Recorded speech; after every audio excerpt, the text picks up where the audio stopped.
ආවා අයියා ඕනෝ කතා ප්‍රශ්නේ. හායි මගරත්තරන් යාළුවේ ඕන මම ටික දවසකට පස්සේ ආයෙත් තවත් වීඩියෝ එකක් අරගෙන ආවා.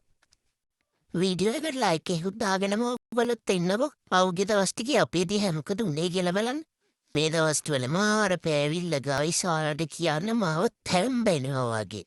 මොන කොච්චර කිව්වත් මාව එළියට දාන්නෙත් නෑ වතුර නටන්න දෙන්නෙත් නෑ. මම හරි අඬලා මං එළියට පැන්න ගයිස්. මේ වතුර බාල්දියත් තමයි පෙරලන් හොයන්නේ. වතුර බාල්දියත් මං හම්බුන්නේ නෑ. අංකෝ හරි මිදුලේ අලිගොඩේ හරි පෙරලෙනවා කියලා එන්න මෙහෙම පෙරලන. කොහොමද ඇක්සන්ට් එක පොල්ලන් නළුවා වගේනේ. ඔය විලි වහගන්න කියලා කොච්චරවත් කිව්වට ඉතින් ඕව හරියන්නේ නෑනේ. මං කොල්ලෙක්නේ වැලි ටිකක් හරිනා. වැලි ගැලිය වුණාට පස්සේ බාත්රූම් එකට තමයි රිංග ගත්තේ හිමීට. දැන් ඉතින් කොහොමද නාවලා ගෙට ගන්නේ? මාවනේ විනේ ගයිස් විදුනේ වතුර බහාරියක් තිබ්බ මං ඒක පෙරලා ගත්තා. මං එතන හැරුණා. මං අහන්නේ මං වැරදිද? මේ තියෙන රස්නෙට මම මෙහෙම හරි වතුර ටිකක් බිව පෙරලාගෙන මඩ ගොඩ හරි මම ඉතිහාස දෙන්න. මං අහන්නේ නැද්ද? තෝ මඩේ ලැග්ගරන් ඕබන් හිටපිය පර බල්ලා කියලා ආවනේ විනේනේ ගයිස්. ඔයාලට පේනවද මම මේ මඩේ නටලා මාව නෑවිල තින්ද ඇවිල්ලා පොඩ්ඩක් දින් අහිංසක හිතේ අනුකම්පාව දිනා ගන්න හිටියා. ඔන්න ඊට පස්සේ නම් ගොල්ලට අහිංසක බැල්ම දැකලා හිත බෑරිලා මාව නාවලා ගෙටගත්. ඒත් බලහල්ලා මූ මට නොදී කනවා ගයිස්. මූ ඒව මට දෙන්නේ. ඔය පේනවනේ මාත් එක විකාර ගන්න. මාව විහිළුකට ලක් කළා තියෙන්නේ.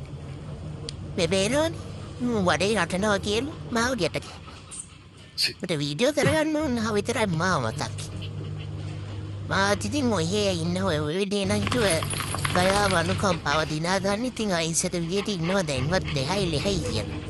මම ආවල යන්නේ කිව්වා ගයිස් මම බරේ නටනවා බාත්රූම් එකේ කොච්චර වාච් ඉංගනවා කියලා. ආකි කොල්ල ලස්සන නේ. කොහොම හරි කියලා ලියාගෙන එළියට මෙන්න යාවත් ඉඳන් පෝසෙත් කෑ ගහනවත් කොහොමද මට හද්දි දාන්නේ. අපේ වත්තට ආවතින් නම් තින් ආයේ යනවා බොරු. මංගානේ පෝසන්ටයි බල්ලන්ට එකට ඉන්න බැරි නේද? ආව මෙතන චෑබ් ගාගෙන මං කපාරක් බිරුව ගමන් ඔය ඔක්කොම දුවනම්. නම් මින් පළුවේ කොහෙන්ද කියලා හොයාගන්න බැරි වුණා ගයිස්. ඒකින්ද මම ආගෙට ආවා. ඒකමන මූ එළියට ආවා. මූ පස්සේ මං එළියට ආවා. මම මේ බැලුවේ මේ චෑබ් ගාව පූස් පැටිය මූව තාංගන් ඉන්නවද කියලා. අපේ එකයිම නෑ ගයිස්. මට විතරයි ඌ ආදරෙන්. කොච්චර වුණත් මගේ කාරේ මම විතරයි උගේ ජීවිතේ. කිව්වල මෙහෙම හිටියා පොඩි සීතේවි පාඩම් තියනවනේ. නැත මං ගන්න. ඔයගලන්ටත් මාව සීතේවි කොල්ල බැටි එකකේ පෙන්වන්න අනිවාර්යෙන් පල්ලෙන් කමෙන්ට් එකක් දාගෙන යන්න ඕන. අනේ නෑ ඔය ගැන මගේ හරක් ගතිය යවන්න බෑ ගයිස්. මට මේ තන පිස්සි තරම් සැපවත් තැනක් වෙන කොහෙවත් තිබ්බේ නෑ. මං ඉතින් ඇවිල්ලා මේ තනකොළ ගොඩේ සැතපෙලා හිටියා. ඌ ඇසෙත් ෆෝන් එක උස්සන් එනවා. උන්ට වෙන වැඩක් නෑ. මගේ පැත්තෙන් ෆෝන් එක උස්සන් කරකෙන එක විතරයි. හරි. අද උපතුකට ගිහින් එතනින් ඉවරයි. එනම් කොල්ලෝ අපි ගියා. ආයෙ දවසට හම්බෙමු කොහෙන.